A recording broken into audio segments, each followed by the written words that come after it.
ሰላም አለይኩም ወራህመቱላህ ወበረካቱ። ውድ ዩቱብ ቻናል ተከታታዮች ዛሬ የምሰራው ሰላጣ በበቀሉ ፈሶሊያ ነው። ማሻአላ ይሄ ሶስ ሰርቻለሁኝ። ይሄ ሶሱ ነው ማለት ነው። እዚህ ላይ ይሄ በቀሉ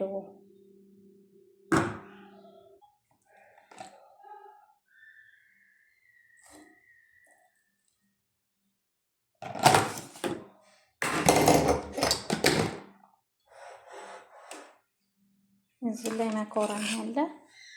ማሻአላህ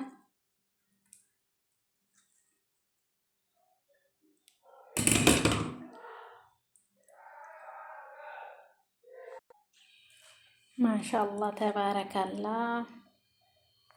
አሁን ሁሉንም አቀላቀልኩት።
ማሻአላህ ሁሉም አሁን ተዋሃዲ